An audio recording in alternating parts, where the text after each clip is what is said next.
Welcome students, welcome to maths magic tuition classes.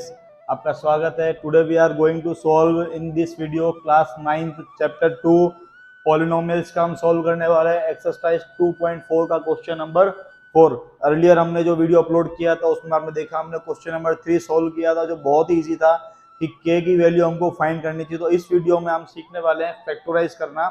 हम factorise यहाँ पर करने वाले हैं। 4 क्वेश्चन हमको दिए हुए हैं, one by one all the 4 question we will doing the solve we will doing and first is 12x square minus 7x plus 1। तो हम जो यहाँ पर सॉल्व करने वाले हैं उस मेथड का नाम है splitting the middle term method. किस मेथड से हम सॉल्व करने वाले हैं? The method name of the method is splitting the middle term later, यानी कि मिडल टर्म को स्प्लिट करके हम इसको सॉल्व करते हैं। This types of question you have already solve in class 8 and also in class 9th you are going to solve, and also you have to solve in class 10th। तो very important topic and very important question class 10th में बच्चों आपके बहुत काम का topic है। Students, आपके बहुत सारे चैप्टर्स में 10th में इसका यूज होगा और इसका बहुत आपको फायदा होने वाला है। अगर आप इसको अच्छे से सीख जाते हो, यहाँ पर 9th में भी बहुत काम का है और 10th में भी बहुत काम का टॉपिक है। फैक्टराइज यहाँ पर हम करते हैं। तो सबसे पहले हम इसके बेसिक चीजें समझते हैं। फर्स्ट क्वेश्चन करने से पहले हम, आपको पता है जब भी हम कोई चीज कराते हैं तो हम उसका बेसिक और उसमें एक एग्जांपल लेके आपको सिखाते हैं। तो पहले हम इसका अगर बेसिक सीखे तो इसके ऑफिशियल फॉर्म इस टाइप से होनी चाहिए, ax square plus B X plus C. This is the official form. ये क्या है? इसकी ऑफिशियल फॉर्म होती है ax square plus B X plus C. यहाँ पर a b c are the members of real numbers.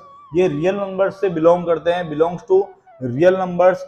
And उसके अलावा a यहाँ पर अगर जीरो नहीं होना चाहिए, b और c जीरो हो तो हम उसको फिर भी सॉल्व कर सकते हैं। a जीरो नहीं होना चाहिए, नहीं तो आप उसका सॉल्व ही नहीं कर पाएंगे, दो फैक्टर फाइंड नहीं कर पाएंगे। दूसरी चीज, यहाँ पर जो पावर अगर आप देखोगे तो दैट इज 2। पावर कितनी है यहाँ पर? 2। यानी इसके जो फैक्टर मिलेंगे हमको कितने मिलेंगे? 2 मिलेंगे। हम जीरो से फाइंड कर सकते हैं उस फैक्टर्स के बेस पर, लेकिन हमको सिर्फ यहाँ फैक्टराइज यानी फैक्टर्स फाइंड करना है, तो हम फैक्टर तक ही फाइंड करेंगे।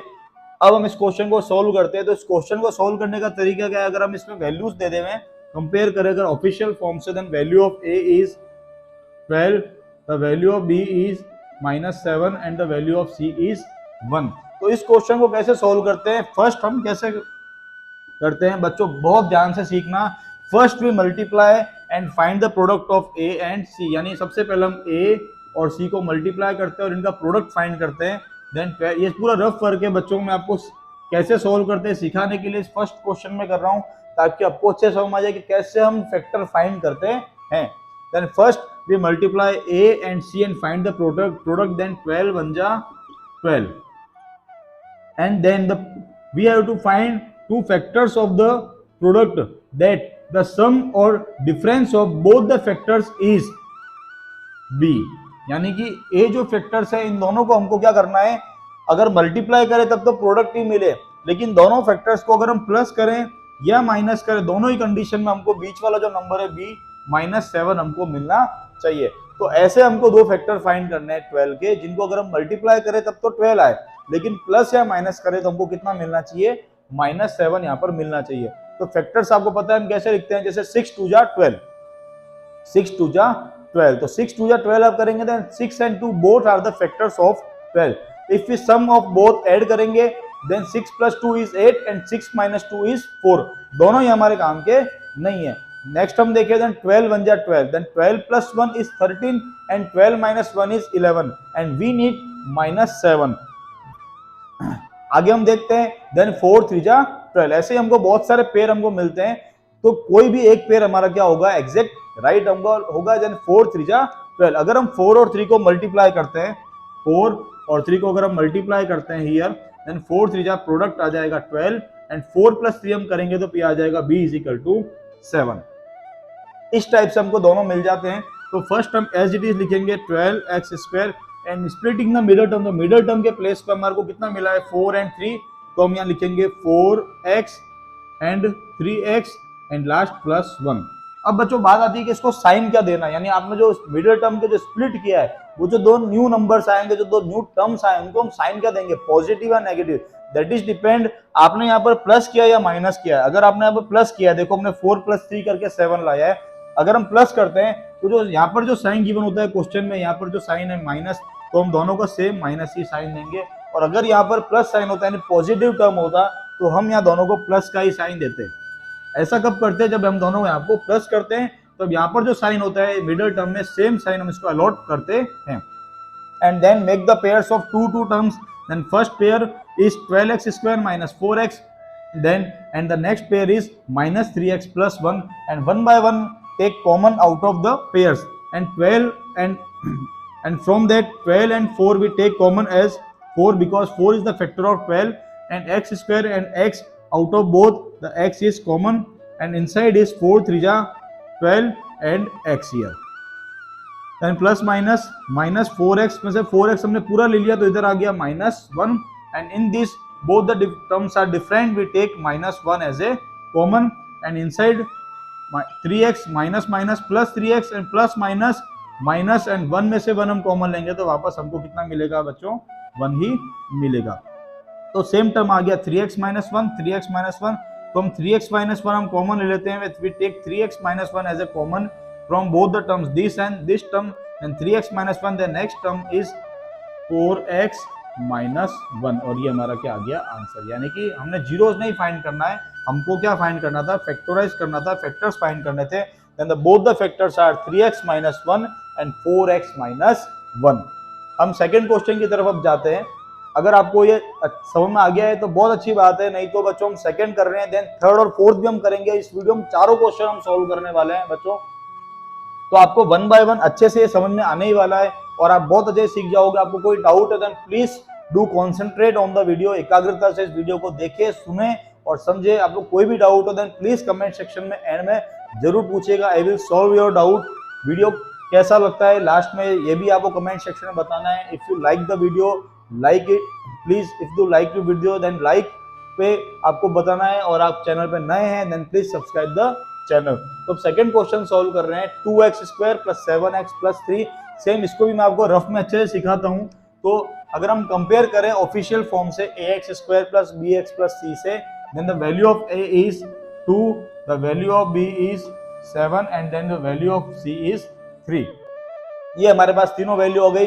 फर्स्ट हम मल्टीप्लाई करेंगे फर्स्ट और लास्ट टर्म को a इंटू सी, तो अगर आप a इंटू सी करोगे देन 2 3 6, यहाँ पर हमको कितना मिल गया 6, and we have to find two factors of 6 like that the sum or difference of both the factors is 7.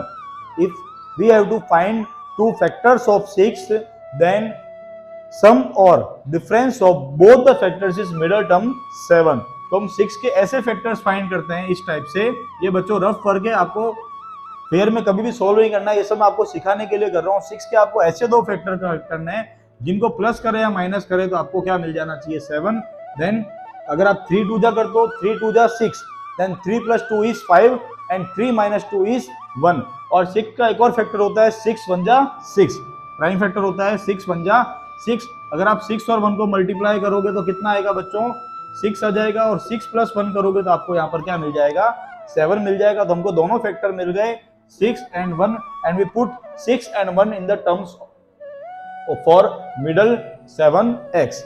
Then we solve it, then first 2x square and 7x की place तो middle term है उसकी place पर हम लिखेंगे 6 और 1, तो हम इस फॉर्म में लिखेंगे 6x and 1x and last में +3 एज इट इज। फिर मैंने आपको बताया था कि सेकेंड हमको ये ध्यान रखना होता है कि हम जो मिडिल टर्म में जो स्प्लिट किया, जो दो नए नंबर लाए उनको हम साइन क्या देंगे, प्लस या माइनस। तो मैंने आपको बताया था बच्चों that is depend on the positive और प्लस और सम और डिफरेंस। हमने यहाँ सम क्या है डिफरेंस किया है, हमने यहाँ पर क्या किया है सम किया है, 6 + 1 7 लाया है। तो उस कंडीशन में यहाँ पर जो साइन होता है मिडिल टर्म का वही साइन यहाँ पे पुट करते हैं। जैसे यहाँ पर माइनस का साइन था तो हमने दोनों को यहाँ पर नेगेटिव यानी माइनस का साइन दिया था। सेम यहाँ पर अगर प्लस का साइन है तो हम यहाँ पर दोनों को प्लस यानी पॉजिटिव टर्म में बताएंगे। And then make the two pairs of two terms, then first pair and second pair, and then take common out of them and find the another common factors. तो हम इनमें से common ले लेते हैं 2x और 6x में से, तो इधर आ जाएगा कॉमन 2x एंड इनसाइड यहाँ पर हो जाएगा x एंड प्लस 2 3 6 और x एज इट इज आ गया यहाँ पर। तो ये हो गया 2x ब्रैकेट x + 3। अब हम इसमें से कॉमन लेंगे तो यहाँ पर आप देखोगे बच्चों दोनों जो टर्म है 1x + 3 दोनों डिफरेंट टर्म्स है। क्या है डिफरेंट टर्म से तो कुछ भी कॉमन नहीं आ रहा है, तो 1 हम कॉमन ले लेंगे, इधर आ जाएगा x+3। जब कुछ भी कॉमन नहीं आएगा तो हम क्या लेंगे, 1 कॉमन लेंगे। यहाँ पर भी हमने ऐसा ही किया था, 1 हमने कॉमन लिया था, लेकिन यहाँ पर ये नेगेटिव टर्म था तो -1 कॉमन लिया था। इधर ये पॉजिटिव टर्म है तो हम क्या लेंगे, +1 हम यहाँ पर कॉमन लेंगे। ये लाइंस वगैरह नहीं बनाना है बच्चों, ये सब मैं आपको सिखाने के लिए बनाता हूँ। और उसके बाद इस पेयर में और इस पेयर में अब आप देखोगे दोनों टर्म्स में भी 2 टर्म्स बन गए। इसमें x+3 और x+3 अगर हम कॉमन ले लेंगे तो ये हो जाएगा x+3 और दूसरे में आएगा 2x+1 और ये क्वेश्चन हमारा कंप्लीट हो गया। इसने बोला था हमको फैक्टराइज करो, हमने इसको फैक्टराइज कर लिया। अगर ये बोलता जीरोस फाइंड करो तो हम आगे और सॉल्व करके इसके जीरोस फाइंड कर सकते थे, और आपको मैंने जीरोस फाइंड करना सिखाया भी है। तो ये हमारा फैक्टराइज जो टॉपिक है यहाँ पर फर्स्ट और सेकंड में कंप्लीट हो जाता है। अब हम करेंगे थर्ड और फोर्थ।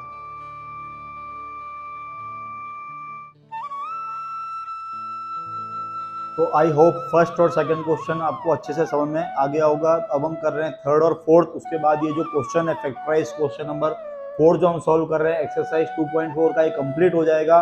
उसके बाद नेक्स्ट हम 5th क्वेश्चन का वीडियो आपको अपलोड करेंगे, तो वो भी आप जरूर देखिएगा, जिससे कि आपकी 2.4 एक्सरसाइज कंप्लीट हो जाएगी। जुड़े रहिएगा बच्चों हमारे साथ एंड तक। हम एक एक करके सेकंड चैप्टर के बाद third, then again and again हम पूरे टेक्स्ट बुक हम सॉल्व करने वाला है यहाँ पर CBSE की। तो आपको बहुत अच्छे से समझ में आना है, और यही सब आपके 10th में भी जब आएगा तो 10th का भी मेरा प्लेलिस्ट है। आप 10th में जब देखोगे तो आप 10th में बहुत अच्छे मार्क्स के साथ पास होंगे, और ऐसा मेरा सबके साथ ब्लेसिंग्स है मेरी। मैं होप करता हूँ आप सब सीखोगे और बहुत अच्छे नंबर यहाँ पर लाने वाले हो। देन थर्ड क्वेश्चन है बच्चों 6x² + 5x - 6। तो उसी टर्म हम फाइंड करते हैं, फर्स्ट और लास्ट को मल्टीप्लाई करते हैं। तो फर्स्ट और लास्ट को जब मल्टीप्लाई करेंगे 6 × 6 वो कितना हो जाएगा 36। इनको क्यों मल्टीप्लाई किया, क्योंकि ये इस फॉर्म में है। और जब हम कंपेयर करते हैं then A is 6, B is 5 and C is -6।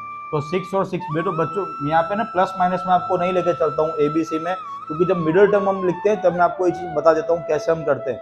नहीं तो यहाँ पर आप -6 लिखेंगे तो यहाँ -36 मिलेगा, तो -36 के फैक्टर्स फाइंड करने पड़ेंगे। उसमें कोई प्रॉब्लम नहीं है, आप पॉजिटिव में सीखे, नेगेटिव में जाओगे थोड़ा डाउट लगेगा आपको। तो A और C को मल्टीप्लाई करते हैं, 6 × 6 = 36। Now we have to find 2 factors of 36 like that the sum और the difference of both the factors is middle term 5। तो सबसे पहले आप देखोगे तो 6 × 6 = 36 होता है। तो 6 + 6 हम करते हैं तो आता है 12। कितना आता है 12, और 6 - 6 करते हैं तो आता है 0, जबकि हमको कितना चाहिए बच्चों 5 चाहिए। उसके बाद आप सोचिए और 36 किस में आता है, यस 12 × 3 = 36। तो आप देखोगे जब 12 और 3 को मल्टीप्लाई करते हैं तब 36 आता है, but 12 + 3 = 15 and 12 - 3 = 9, but we need 5। हमको कितना चाहिए यहाँ पर 5 चाहिए। The next is 9 × 4 = 36। Yes this is the right factors. 9 × 4 = 36 because 9 + 4 = 13 and 9 - 4 = 5। तो हमारा 9 - 4 हम करेंगे 5। तो यहाँ पर हम लिखेंगे 9 और 4 एंड 9 - 4 = 5। तो हमारे दोनों फैक्टर्स हो गए 9 और 4। अभी तक जो आपने फर्स्ट और सेकंड क्वेश्चन देखे बच्चों में प्लस करके ये नंबर लाया था, अब माइनस करके लाया है। तो यहाँ पर साइन कैसे करेंगे, अब वो थोड़ा सा डिफरेंट होता है, हम यहाँ पर आपको सिखाते हैं। तो फर्स्ट टर्म लिख देते हैं। सबसे पहले 6x² and then middle term की प्लेस पर हम लिख देते हैं 9x और 4x और -6। अब जब हम इन दोनों नंबर्स को माइनस करते हैं उस समय कैसे हम साइन डिपेंड करता है। तो सबसे पहले जब आप जब भी 2 फैक्टर्स यहाँ पर लिखोगे तो बड़ा जो फैक्टर है लार्जर नंबर वो पहले हम लिखेंगे बिगर नंबर, और उसके बाद स्मॉलर नंबर हम बाद में लिखेंगे सेकंड प्लेस पर। पहली कंडीशन। सेकंड कंडीशन, अगर हम यहाँ पर माइनस करके आंसर ला रहे हैं, डिफरेंस करके मिडिल टर्म ला रहे हैं, उस कंडीशन में यहाँ पर जो साइन होगा वो बड़े नंबर को जाएगा प्लस, और इसका जो अपोज साइन होगा, जैसे प्लस का अपोज हो गया माइनस, वो हम यहाँ पर साइन देंगे। आई अगेन रिपीट, जब भी हम माइनस यहाँ पर करेंगे, जैसे कि 9 - 4 हमने 5 लाया है, in this condition we put in both the factors, we write the bigger number and second smaller number and then put the sign here। वो जो साइन यहाँ पर होगा that sign we put here same as it is, and then we put the in the next smaller number on the opposite sign। here is plus, then here we put minus negative term। इस type से हम solve करेंगे। जबकि plus में हम क्या करते थे, यहाँ पर जो साइन होता था वही दोनों को हम करते थे। अब middle term, split in the middle term होता क्या है, इसका मीनिंग ये होता है हम जो मिडिल टर्म को उसको स्प्लिट करके जस्ट अरेंज करते हैं। क्या करते हैं? अरेंज करते हैं, और ऐसे अरेंज करते हैं कि जिससे क्वेश्चन पे कोई इफेक्ट नहीं पड़े। जैसे कि आप देखोगे, अगर आप 9x में से 4x माइनस करोगे तो फिर से आपको 5x ही मिलेगा, ठीक है ना। यानी कि हमको लिखना भी है तो इस टाइप से लिखना है कि अगर हम इन दोनों जो टर्म्स से इनको सोल्व करें तो हमको वापस मिडिल टर्म ही मिलना चाहिए। फर्स्ट और सेकंड क्वेश्चन में भी अगर आप देखेंगे तो जो हमने मिडिल टर्म को स्प्लिट करके जो आंसर लाया था, अगर उसको हम सोल्व करेंगे तो हमको फिर से वापस मिडिल टर्म ही मिलने वाला है। जैसे कि हमने किया था 4x + 3x तो 7x आया था, तो 4 + 3 वापस 7x ही आता है, ठीक है। तो अब हम यहाँ पर करते हैं, तो हमारा वो फिर बाकी का मेथड पूरा सेम टू सेम है। हम यहाँ पर क्या लेंगे, 2 पेयर बनाएंगे यहाँ पर और कॉमन लेंगे, देन 6 और 9 में से कॉमन आ जाएगा बच्चों 3, और inside sorry x 3x common आएगा, देन 3 2 जा 6 एंड x, एंड देन 3 3 जा 9, और x तो हमने पहली बार ले लिया है तो इधर आ गया 2x + 3। इधर हम देखेंगे माइनस है, then take common as minus, and 2 और 6 में से कॉमन आ जाएगा 2, सॉरी 4 और 6 में से कॉमन आ जाएगा फैक्टर 2, एंड देन 2 2 जा 4 और x यहाँ पर आ जाएगा, एंड माइनस माइनस यहाँ पर प्लस हो जाएगा, एंड 2 3 जा 6, तो 2x + 3 2x + 3 कॉम सेम आ गया। हम कॉमन ले लेंगे 2x + 3 दोनों में से, then 2x + 3 and the second is 3x - 2, और ये हमारे क्या आ गए, फैक्टराइज हमको मिल गया। तो थर्ड में हमारा आंसर आया 2x + 3 और 3x - 2, ये हमको फैक्टराइज मिल गया। और लास्ट इस क्वेश्चन का, फोर्थ क्वेश्चन का हम फोर्थ पार्ट सॉल्व कर रहे हैं यहाँ पर, 3x² - x - 4। अगर जैसे कि यहाँ पर -x लिखा हुआ है या +x, अगर इसका कोई कोफिशिएंट नहीं है, मींस कोफिशिएंट कितना है, 1 है। कितना है, 1 है। अब इसको हम सोल्व करते हैं, कंपेयर करते हैं, then a = 3, b = -1 and c = -4। ये मल्टीप्लाई a एंड c, हम तो a और c को अगर हम मल्टीप्लाई करेंगे, देन 3 4 जा 12। वैसे तो बच्चों अगर हम मल्टीप्लाई करेंगे तो नेगेटिव टर्म लेते हैं, लेकिन नेगेटिव मैंने आपको यहाँ पर भी बताया नहीं रहने का, नहीं तो आपको डाउट आएगा, प्रॉब्लम क्रिएट हो सकता है, थोड़ी आप क्या कर सकते हैं, मिस्टेक कर सकते हो। इससे अच्छा पॉजिटिव में लेके चलो, देन 3 4 जा 12 आ गया यहाँ पर। अब हमको क्या करना है बच्चों, 12 को हमको ऐसे दो फैक्टर फाइंड करना है जिनका प्लस या माइनस हम दोनों फैक्टर का करें, डिफरेंस और सम, तो बीच वाला -1 हमको मिलना चाहिए। तो देखो यही हमको वापस मिल जाएगा, 4 3 जा 12। तो बड़ा नंबर हम पहले लिखेंगे 4 3, और 4 - 3 हमको मिल जाएगा 1। 4 - 3 अगर हम करते हैं तो मिल जाएगा हमको 1। तो हम यहाँ पर लिखेंगे 3x², then 4x, then 3x और -4। अभी मैंने इस वीडियो में आपको समझाया था कि हमेशा हम बिगर नंबर पहले लिखेंगे, स्मॉलर नंबर बाद में लिखेंगे। तो 4 और 3x के कंपेयर में 4x is bigger to the 3x, तो 4x हम पहले पुट करेंगे और देन हम 3x पुट करेंगे। उसके बाद हमने बात की थी कि साइन हम कैसे पुट करते हैं। तो जब भी हम यहाँ पर माइनस करते हैं तो उस कंडीशन में हम साइन करते हैं कि बड़े नंबर को यहाँ पर जो साइन होता है माइनस वो पुट करते हैं, और माइनस का अपोज यानी कि प्लस हम पॉजिटिव यहाँ पर पुट करेंगे। जैसा कि यहाँ पर आपने देखा था, यहाँ पर प्लस था तो हमने 9 को प्लस पुट किया था, और इसके अपोज छोटे नंबर को, स्मॉलर को हमने माइनस पुट किया था। सेम इसी टाइप से, and then we make two term pairs of two terms. बच्चों कुछ चीज मैं आपको यहाँ पर बता देता हूँ, जैसे कि हम जो ये वाला जो कार्य कर रहे हैं, ये जो वर्क कर रहे हैं, दैट इज रफ वर्क। ये मैं आपको सिर्फ सिखाने के लिए कर रहा हूँ, आपको फेयर में कभी भी ये नहीं करना है, आपको ये सिर्फ सीखने के लिए कर रहा हूँ। जैसे मैं नीचे लाइन कर रहा हूँ, ये सिर्फ मैं आपको बताने के लिए कर रहा हूँ कि कैसे हम किस किस नंबर को हम पेयर में ले रहे हैं, इस वजह से मैं लाइन बना रहा हूँ, आपको लाइन्स नहीं बनानी है। एंड देन कॉमन लेंगे हम, तो 3 और 4 में कॉमन कुछ नहीं आएगा, तो हम कॉमन लेंगे 1 और x कॉमन आ जाएगा, then inside is 3x, and then 1 और 4 में से आप लोगे तो 4 और x तो आपने ले लिया, तो अंदर आ गया 3x - 4। एंड दैट इसमें से अगर आप कॉमन लोगे, इसमें से भी कुछ भी कॉमन नहीं आएगा, नो। ये दोनों एक दूसरे के लिए क्या है, को प्राइम नंबर्स हम इनको बोल सकते हैं, को प्राइम नंबर्स है। तो इसमें से अगर हम देखेंगे तो ये हो गया 1 कॉमन आ गया, और अंदर आ जाएगा 3x - 4। दोनों में सेम आ गया बच्चों। ये जब भी आप इस टाइप के क्वेश्चन सेम करोगे तो दोनों ब्रैकेट्स में सेम राशि आनी चाहिए, सेम वैल्यूज आनी चाहिए, साइन भी सेम होना चाहिए। नंबर आगे पीछे होगा तो चलेगा, लेकिन साइन जो है, जैसे 3x - 4, तो यहाँ पर भी 3x - 4 ही होना चाहिए। अब आप कॉमन लोगे इसमें से, तो 3x - 4 and the second is 1x, यानी कि x + 1। ये हमारा ब्रैकेट क्लोज, और ये हमारा हो गया फैक्टराइज कंप्लीट, और हमारा वीडियो हो गया यहाँ पर कंप्लीट। तो हमारा एक क्वेश्चन यहाँ पर फोर्थ कंप्लीट हो गया, एक्सरसाइज 2.4 का, चैप्टर 2 पॉलिनोमियल्स का। स्टूडेंट्स कैसा लगा आपको ये वीडियो प्लीज कमेंट सेक्शन में जरूर बताइए। आपको वीडियो पसंद आया तो लाइक कीजिए और शेयर करना तो बिल्कुल भी नहीं भूले अपने क्लासमेट्स के साथ। आपके जो कजिन्स ब्रदर्स एंड सिस्टर्स है जो 9th क्लास में रीडिंग कर रहे हैं, स्टडिंग कर रहे हैं, उनके साथ भी आपको वीडियो को शेयर कीजिए ताकि उनको भी सीखने का मजा आए। और मैथ्स मैजिक ट्यूशन क्लासेस का चैनल सब्सक्राइब करना बिल्कुल भी नहीं भूलें। Thank you for watching.